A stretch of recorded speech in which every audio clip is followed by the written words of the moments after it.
It was never good when the red phone rang. It meant that something unpredictable was about to roll into the pediatric emergency room.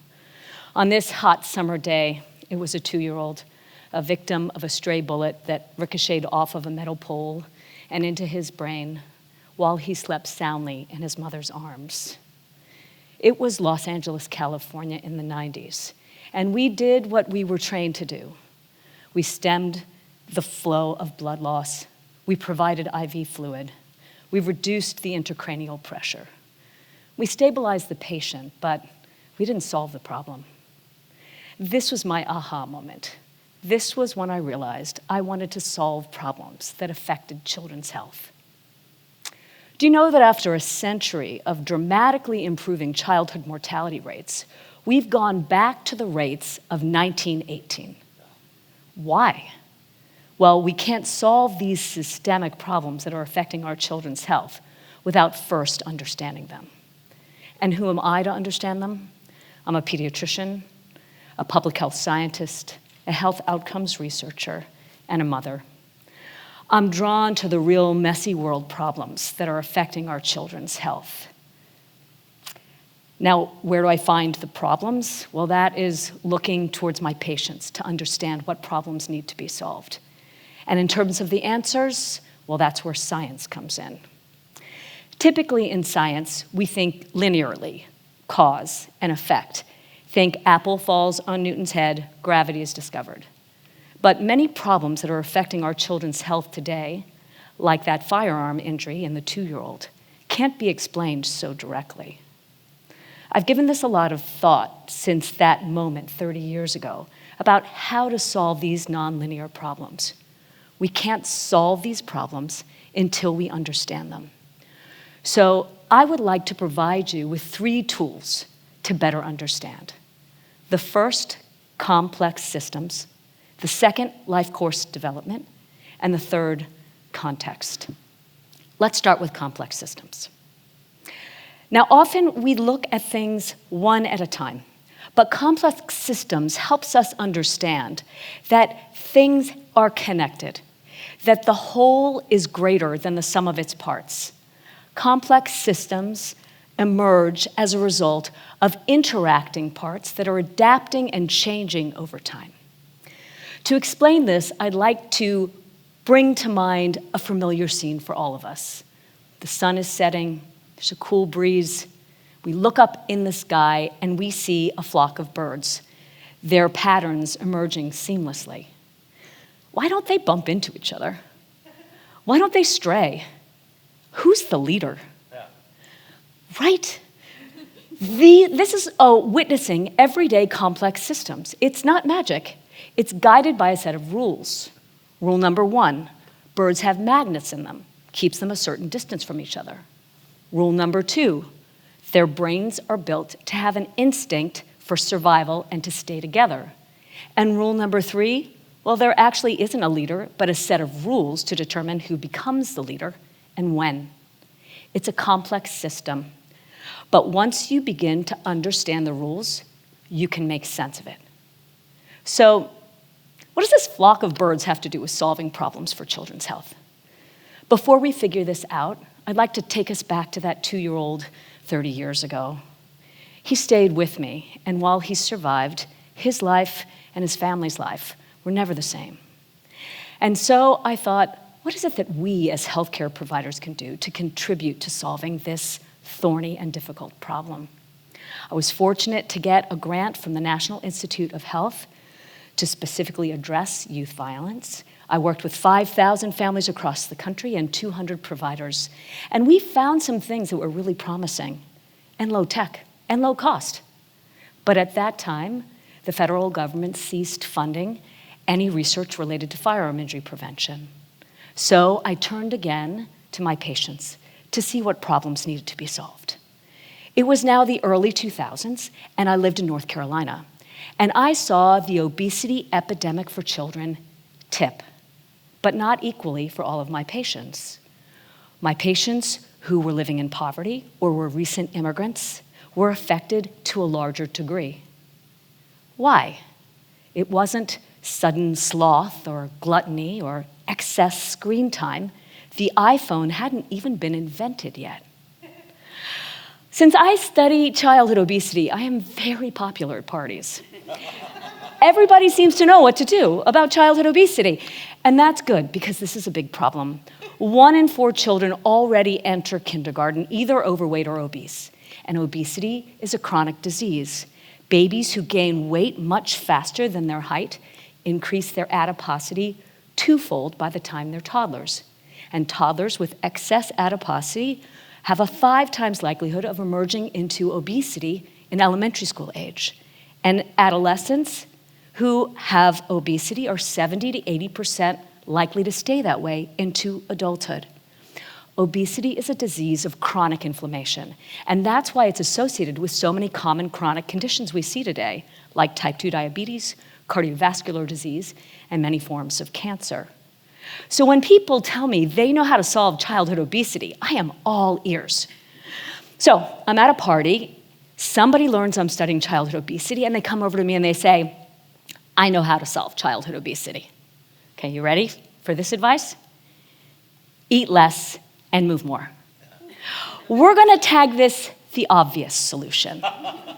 Now, just by a gentle clap, how many of you know people who have struggled with their weight and they've tried this and it's worked? I hear some. And how many people have struggled, the people that you know that might have struggled with their weight, they've tried it and it hasn't worked, or it's only worked for a short period of time? I know people in both categories too. Now, it's not that this is bad advice. And in fact, if we were simple, linear systems, this might work really well. But we're not simple, we're complex. What does obesity look like in terms of complexity systems? Well, imagine that we're eating the typical American diet, high in saturated fats, that's the bad type of fats, and added sugar, salt, and what we call processed foods. That means it's taken away from its natural state with a lot of additives and changes and refinements. Now, if we're exposed to that, those nutrients go in our body, and our brain and our gut begin to have a really lively conversation about what hormones should be released and when, so we can figure out what are we gonna do to store this energy or use this energy. Also, tens of millions of microbes called our microbiome, well, they're getting busy too, and they're helping us determine how to metabolize those nutrients. All of these conversations then determine, do we use the energy right away? Do we store it short-term in our liver? Or do we store it long-term in our fat cells? And if our fat cells are full, do we make more fat cells in our liver, our muscles, or our skin? This is a complex system. It's guided by one simple rule: survival.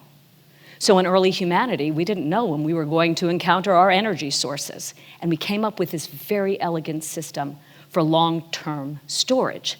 That's our adipose tissue. Now, in early humanity, it allowed us to survive. It brought us to where we are now. But in today's world, where we live with an abundance of calories and often empty calories with little nutrients, it becomes a liability.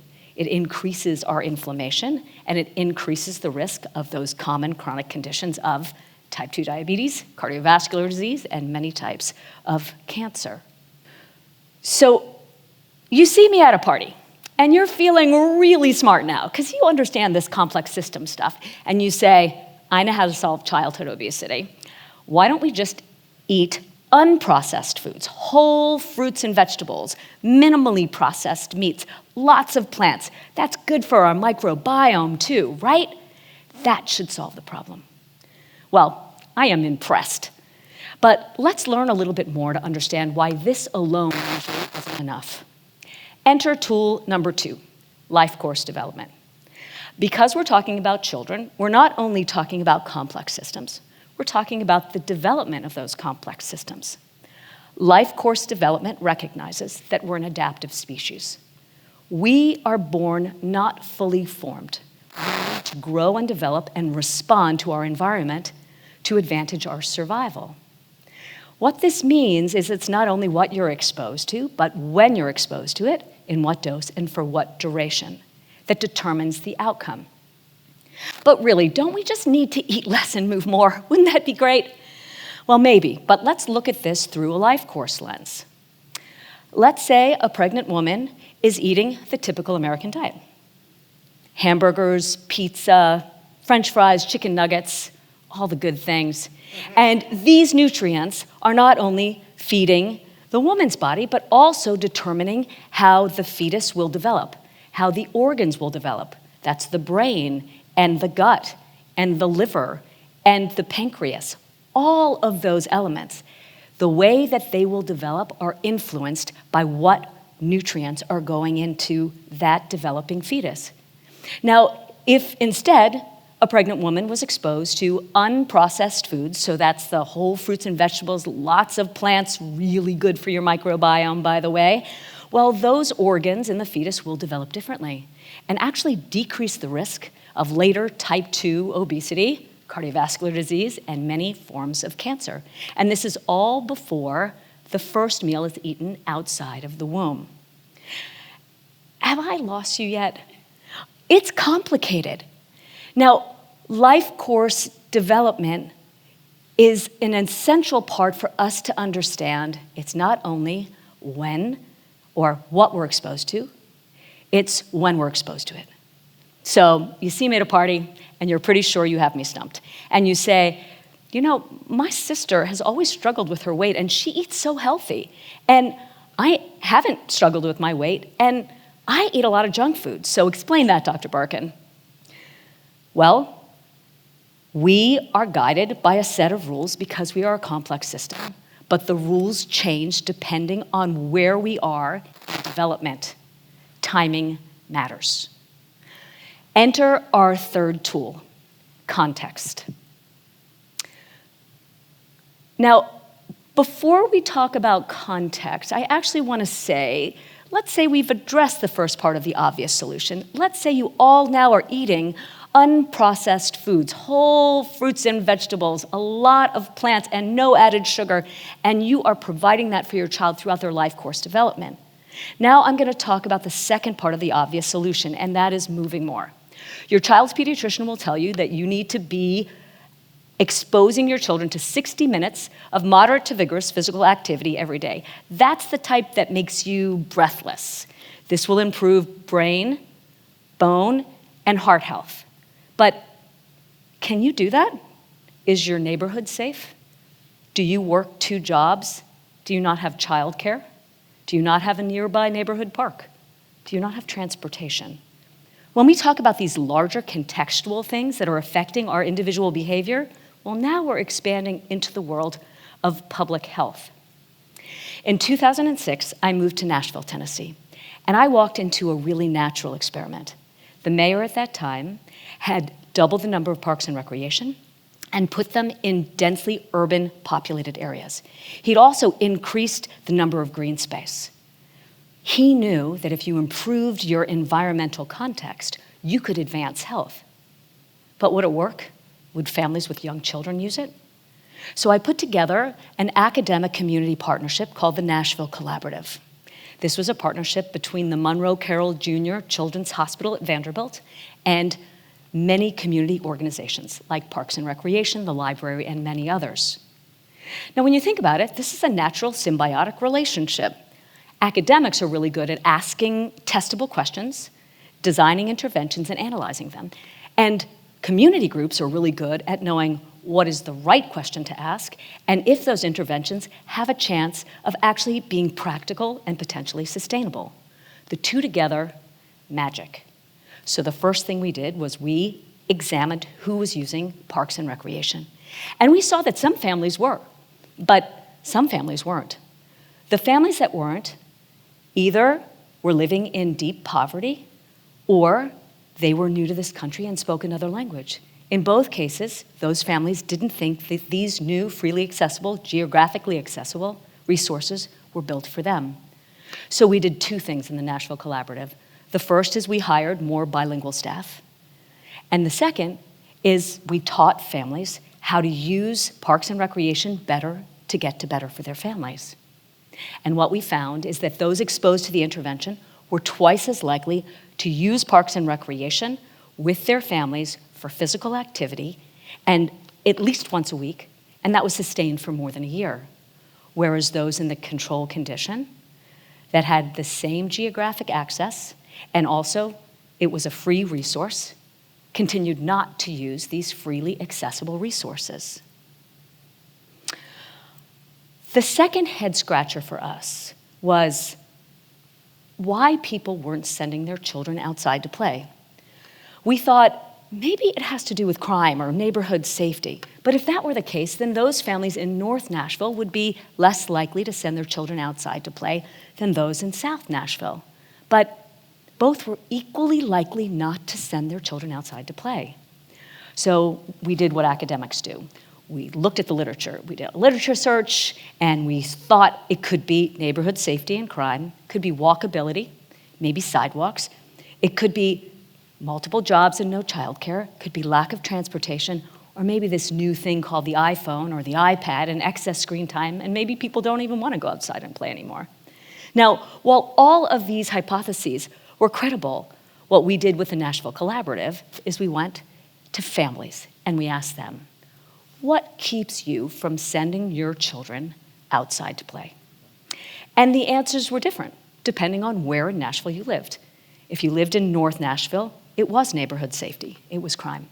But if you lived in South Nashville, it was stray dogs.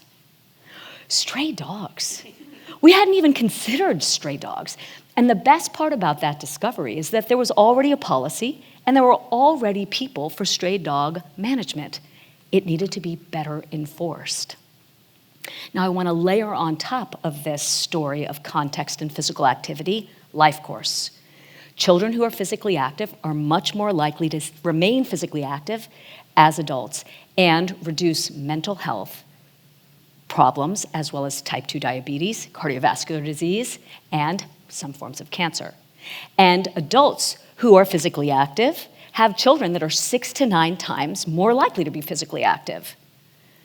So you can see if we create environments that support physical activity, we can improve health not only in childhood, but into adulthood. Who knew that stray dogs had anything to do with chronic disease in America? That 2-year-old 30 years ago, that was my aha moment. That was the beginning of my journey, understanding the difference between treating a problem and solving a problem. There are many problems affecting children's health today. Childhood obesity is only one of them. And we can't only focus on treating problems. We need to focus on solving them. So we can understand these problems better by applying these 3 tools of complex systems, life course development, and context, whether you're a parent or a pediatrician.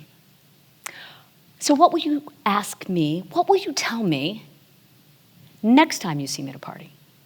Well, you might come over to me and you might say, I know how to solve problems for children's health. First, we need to understand them.